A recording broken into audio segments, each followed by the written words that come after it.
So you guys know I do miniature terrain, but I also dabble in woodworking, mostly just for house projects, and for quite a while I've been wanting to try turning my scrap wood into small timbers, for crafting purposes of course. Recently I've been working on some Wattle and Daub style fantasy houses, aka Mordheim houses as they're often called in the miniature wargaming space, and I knew the time had finally come to rip some dowels. I started by splitting my scrap wood into piles, based on which size dowel I thought it would be best suited for.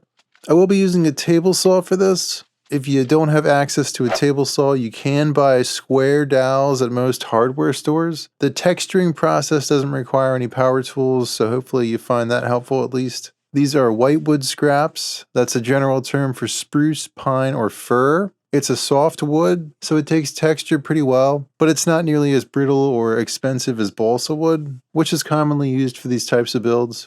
I left the length on most of these pieces. If any of them were over 2 feet long, I did break them in half just for ease of storage. My plan was to rip my scrap wood down into 3 different sized dowels. Then when I was crafting, I could cut sections off of those as needed with a hobby saw. The goal here is to repurpose scrap wood and save time by pre-texturing the timber dowels. This is a really simple process. After some debate, I settled on cutting down the dowels into 6x6mm, 6x10mm, and 6x2mm dowels. These are rough dimensions. The cuts don't need to be perfect, but they should be close to those dimensions. I cut the 6x10s first, then the 6x6s. If you already have a dowel that's cut to length, you can use that to align the fence. If not, just measure it. Here's my mandatory PSA. Keep the blade just high enough to make the cut. Use a nice beefy chunk of scrap wood to hold the dowel in place and protect your hand. Use it to hold the dowel firmly against the table and the fence. Keep your fingers away from those blades.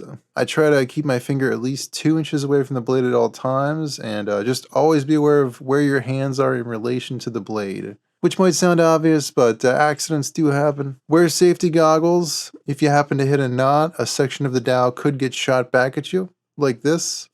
Yeah, watch out for those knots. The thinner strips were a little different. These are going to be used as moldings to create the illusion of a thicker piece of wood. They're about 2 to 3 millimeters thick. I thought attempting to rip them to a consistent 2 millimeters was just asking for a trip to Kickback City, so I just cut the width for these. I stacked them up in piles about 3/4 of an inch high and slowly ran them through the saw, making sure to firmly grip the outfeed side to keep the saw from pulling them back in the wrong direction.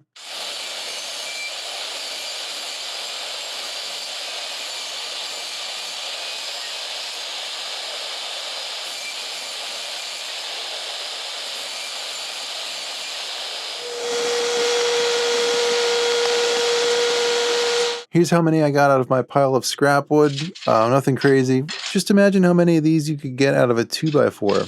I checked to make sure the dowels were roughly the same size. You can always run them through the saw again if they're too thick. If you're wondering what the 4th pile is, that's a pile of random sizes that I thought may be useful to have. For texturing, I tried the lowest grit sanding block I could find and the traditional wire brush. I also had a hunch that a coarse rasp would really work well for this. And it didn't take too long to confirm this. This is how I would recommend texturing these if you want that rough cut weathered look. Get a narrow piece of wood that runs the length of the dowel. Lay the dowel or dowels on top of it. I butted that up against the clamp down 2x8 and 2x4. This created a nice solid surface to pull against when rasping. It also keeps the dowels from moving around too much. This particular rasp isn't really that sharp, but I would suggest wearing some gloves here to protect your hands. Then just rasp each side of the dowel, holding the rasp at different angles. This takes some getting used to, but it does give the wood some nice convincing texture. I tried rasping multiple pieces at once, and I found that that does work as long as the pieces are pretty much the exact same height. If there's any variance at all, then it kind of just skips over the shorter piece.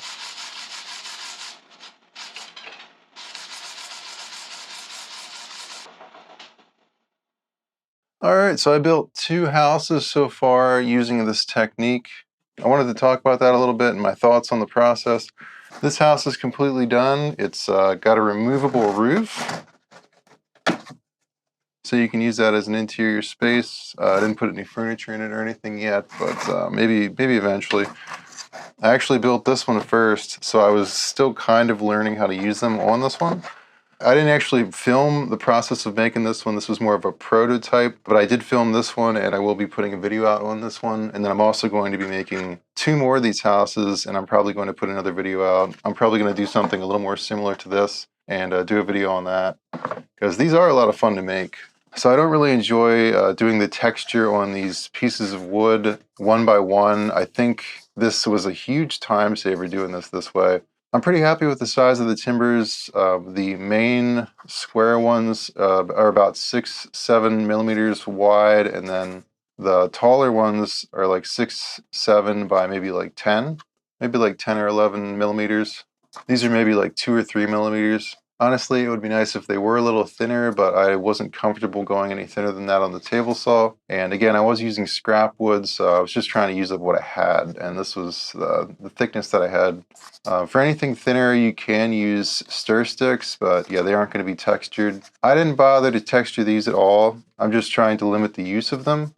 But you could if you want to. You just have to do those individually, because I don't think the rasping technique would work on these. They're just too thin. I really like using a shorter piece for the footer, so maybe I would add that. These were part of some of the extra pieces that I had. These are about like 10 millimeters by 5, maybe 4 or 5. They're as wide as these pieces, but they aren't nearly as thick. And yeah, I think they work pretty well for footers around the base of the building. That's what I did with this one. I used a similar thickness around here. So I would probably cut out a couple that are that thick if I do this again, which I'm pretty sure I will. So yeah, 5 by 10s on the bottom here. Then these are actually moldings. I blended the sides in here with wood glue, so it kind of covers up the foam. You can kind of see it if you really look, but I think it hides it pretty well. Then this is a 6 mil by 6 mil in the middle here. Again, this is one of the molding pieces that I used for the windowsill. I did use a stir stick up here on the top. I'm just trying to limit the amount of times that I'm using the stir sticks, so I don't have to texture them, because I really hate doing that. But you could, if it really bothers you, you could. Overall, I think the texture looks great. I did a base coat of burnt umber ink on them. Then I went over them with a brown black wash. And then down here, I just did a kind of like a dirt effect. I just airbrushed and stippled on some khaki paint. That's really it. Yeah, I'd recommend this technique. If you have a table saw and you're comfortable using it, I would definitely recommend trying this out. Then just cutting them to length with one of these cheap hobby saws and a miter box. I did get this. This is like I don't know what exactly this is called, but it's one of those like Japanese blades that like cuts the opposite direction. And these will fit in here. I haven't tried it out yet. Why don't I try it out right now? It's got bigger teeth, so I was thinking it would make a rougher cut, and it might be better because since I was cutting the ends here with this saw, it has such fine teeth. It makes a clean cut, and with this, you don't want a clean cut. You want it to look a little ragged. And I thought maybe if I try this, it would be another time saver, because you wouldn't have to go over these edges with anything to clean them up. Because right now, the way they are, I think I would just hit this with a rasp. Like that, maybe. Just to take away that original wooden texture, because that kind of ruins the effect. The whole point here is to make a smaller, more miniaturized version of the wooden texture and just kind of hide the original texture of the wood. So I thought maybe this would work. We'll just do a straight on cut and see how that works. It does cut well, and it fits a lot more snugly in this miter box than the original. Just be careful not to dig into this too much. Yeah, I think that might help to kind of hide that. It just makes a rougher cut, and you could also just kind of like dig into it a little bit too.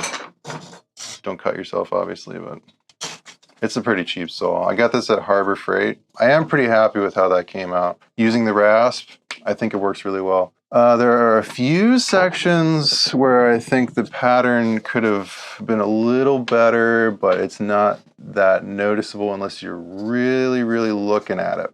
Like here, you can kind of see the pattern's just a little too obvious. I would have maybe wanted to do some rotations here or like here, just to kind of like break up the streaks a little bit more. It's a really minor thing. I don't know what else I can really say about this. I think it worked really well. If you want to see how I built these houses, be on the lookout. I'm going to do a tutorial on this one, and then I'm going to do another tutorial on something a little more similar to this in the future. I'll also say that I probably used up about half of what I cut out on these two houses. So you do run through this stuff, and that just kind of highlights the benefit of pre-cutting, pre-texturing, and yeah, it just made it a really enjoyable process building these, not having to texture every single piece on the fly. It slows you down so much. I think this looks great, and yeah, highly recommended. Hope you guys found this useful. Thanks for watching. Don't forget to like and subscribe.